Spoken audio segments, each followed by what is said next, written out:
Our country was founded due to the American Revolution, led by the great George Washington. About 2 decades earlier, Washington fought alongside Britain, almost losing his life in another conflict in North America.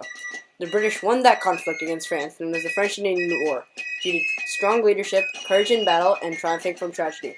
This war therefore pushed colonists toward independence and helped shape America. I think the British, victory over France was a triumphant moment for them. Yeah. And the aftermath of the French and Indian War that the British very quickly realized is that they don't have any ability in maintaining any control over anything in the West. And of course, that was their the beginning of the end for the British Empire in North America. The year is 1750, and young George Washington is making his way to the Ohio Valley to confront the French and ask them to leave. He stops at a trading post and is welcomed by the French to talk. Washington gives his message and asks the French to leave the Ohio Territory. The French say no, and Washington is sent back. Washington makes an alliance with Iroquois half-king Tennygristen to gain support against France. A British colonial trading post is being established in what's known as the Forks of the Ohio. However, the French arrive at the forks to expel the colonial traders. The Joseph Pied de Céloron plaque supported that the French ruled the Ohio country and was the reason Washington was sent to argue that fact. The half-king feels humiliated that the colonists are not retaliating, and it looks like he backed the wrong side.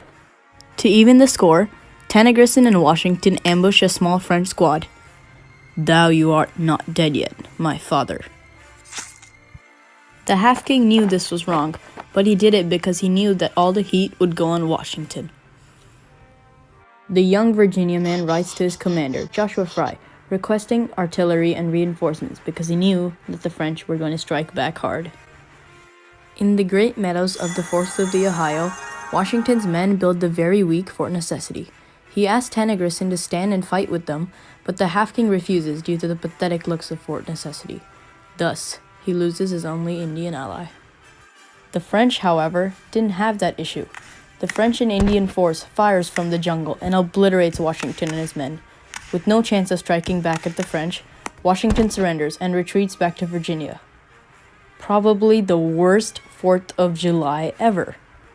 The tragic siege at Fort Necessity was inevitable, but British General Edward Braddock had a plan for revenge. After the Albany Plan of Union, Braddock says to Franklin that "Savages may indeed be a formidable weapon for your raw American militia, but upon the king's regular and disciplined troops, sir, it's impossible they should make any impression." He was so wrong.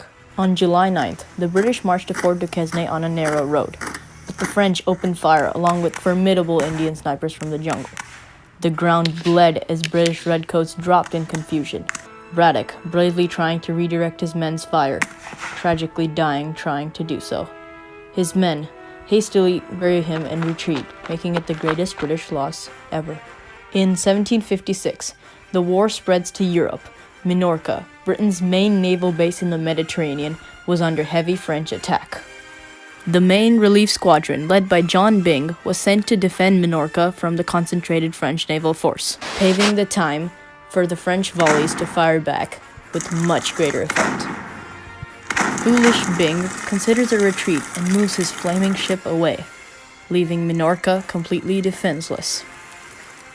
The French storm and seize Minorca, only making it look like a French win was truly inevitable.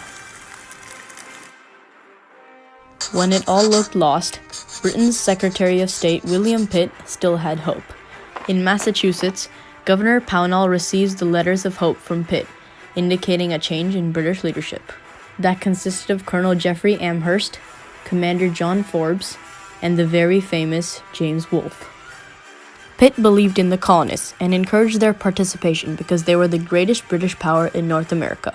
The colonists agreed as well, and due to that, the colonists responded with alacrity and raised many colonial militiamen with their assemblies.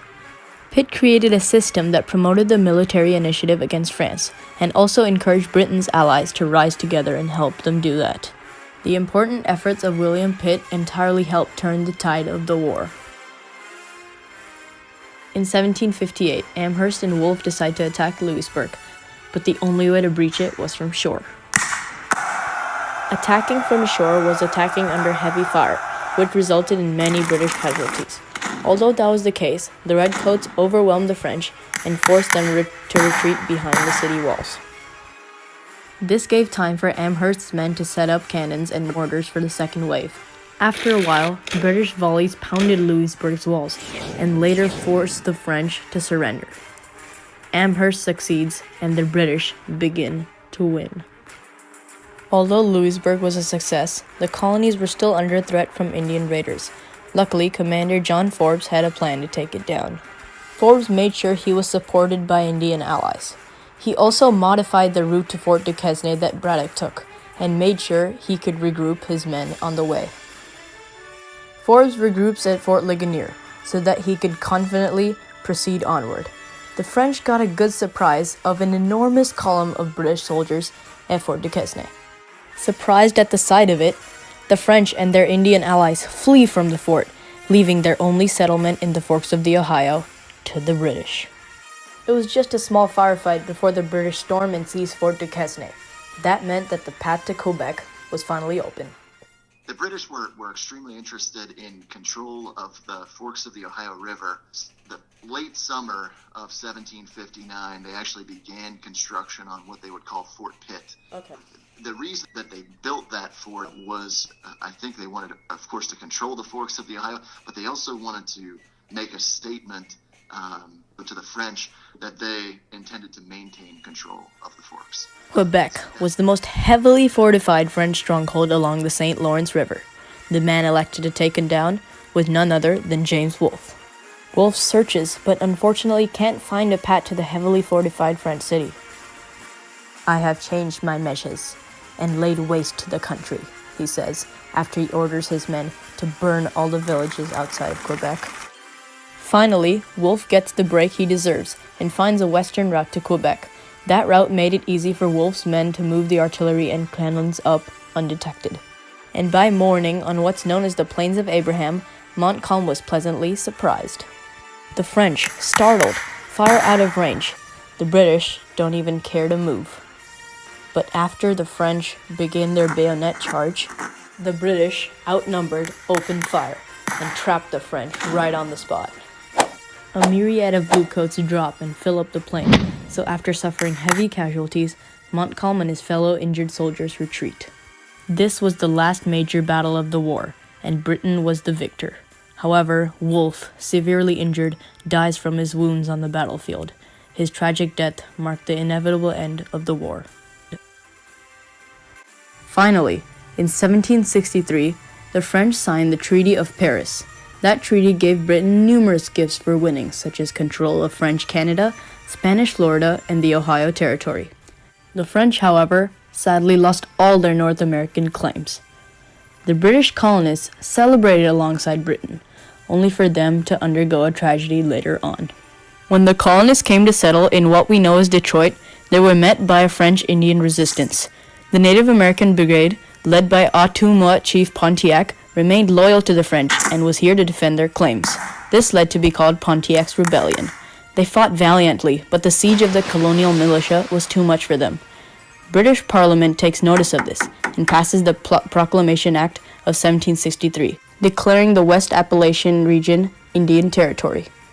This created angry colonists and pushed them further toward their war for independence. The French-Indian War was an extremely expensive war, and you're talking about Britain and France have been fighting each other for hundreds of years, and they spend lots of money on warfare.